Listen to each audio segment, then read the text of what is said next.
jalur seorang perempuan untuk bisa menjadi imra'ah salihah atau mendapatkan jaminan masuk surga itu lebih banyak loh daripada laki-laki. Itu peluang mereka untuk bisa masuk ke dalam surga lebih besar daripada peluang seorang laki-laki. Dan lebih mudah.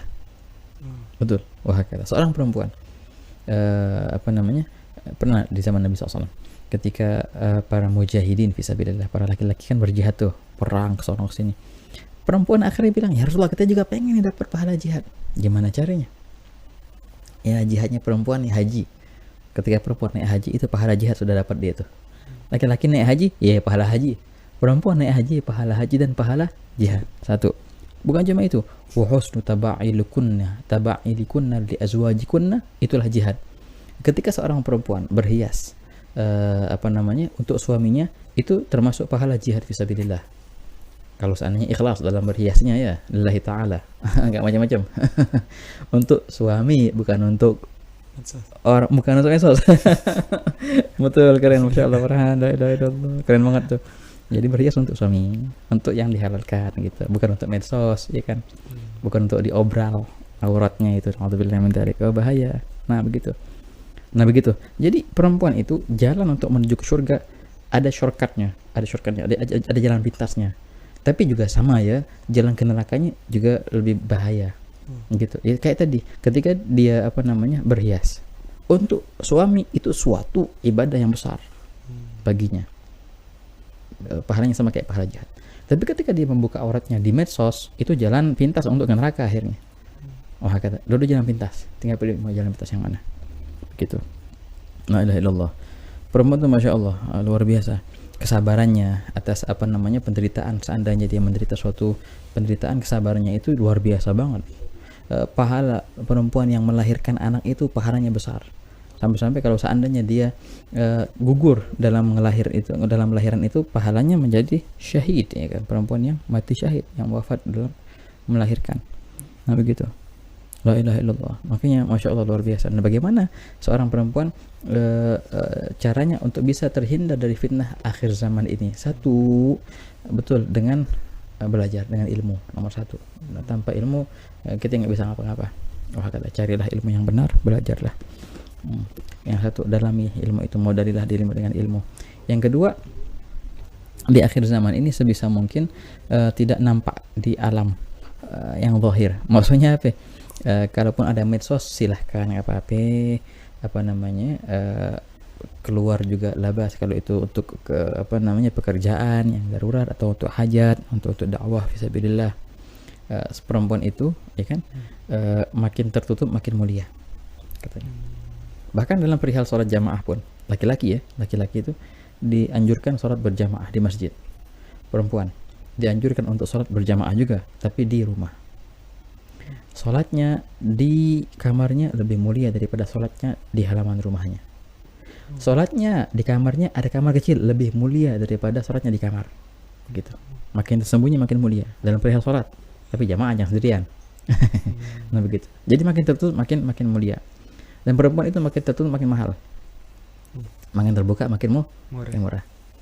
Nah, walaupun minta maaf bukan dengan artinya mahal atau murah itu harga, enggak, artinya kemuliaan perempuan itu ada ketika dia tertutup.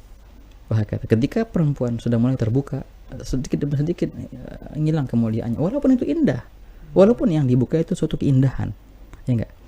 Ada kayak contoh-contohnya beberapa tempo hari kita lihat ya, luar biasa perumpamaan yang sangat indah.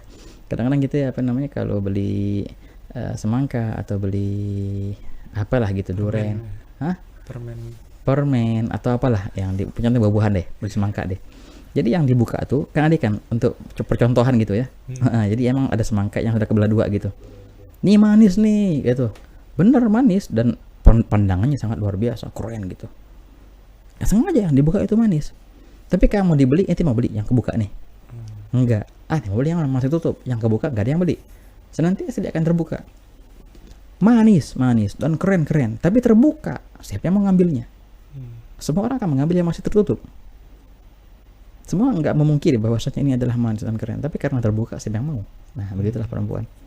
Makin tertutup makin mahal, makin mulia. Itu artinya mahal di sini artinya mulia, bukan suatu harga ya, bukan. Alhamdulillah. Jadi begitu. Jadi untuk bisa tertutup dari fitnah akhir zaman adalah dengan menutup diri sebisa mungkin. Wah kata, bukan berarti tidak kerja, enggak. Kalau seandainya suatu pekerjaan itu suatu keharusan, maka masih muskilah kerja dengan semestinya. Wah kata dengan sebaiknya, dengan setekunnya. Wah kata belajar dengan sebaiknya dan setekunnya. Wah kata yang perlu untuk keluar. Kalau enggak perlu, maka lebih mulia bagi perempuan itu adalah as-satar, tertutup dan tersimpan. Wah kata itulah kemuliaan seorang perempuan. La ilaha illallah. Dan juga tadi antum jawab tadi, ini Farhan sudah jawab tadi soal ini gimana cara bisa menghindari fitnah akhir zaman, ya nikah.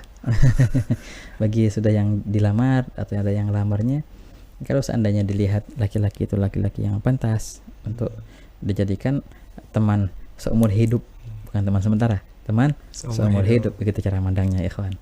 Ini pantas gak nih untuk menjadi teman seumur hidup, bukan teman sebulan 2 bulan. Temenan seminggu 2 bulan nggak enak, cut. Bukan begitu. Pandanglah yang melamarmu itu, pantaskah ini engkau jadikan imammu? Pantaskah ini engkau jadikan tauladanmu? Pantaskah ini engkau jadikan teman seumur hidupmu? Nah itulah cara mizan atau timbangan dalam pertimbangan ini, terima atau enggak terima lamarannya, gitu. La ilaha illallah. Nah, jangan pedulikan sisi materinya. Ya, bisa jadi itu ini pasti setiap orang yang menikahi karena materinya, pasti di akhir cerita akan hilang semua harta itu, akan jatuh miskin. Setiap orang yang menikah karena keindahan muka akan menyesal karena suatu hari akan menjadi keriput, kan enggak ganteng lagi. Setiap orang yang menikah karena mencari jabatan, suatu hari akan menyesal karena jabatan itu akan hilang. Tapi yang menikah karena kebaikan, kesolehan, nah itulah yang Allah Ta'ala akan bantu mereka. Allah Ta'ala berkahi rezeki mereka. Allah Ta'ala turunkan sakinah, mawaddah, warahmah dalam keluarga itu, insyaallah.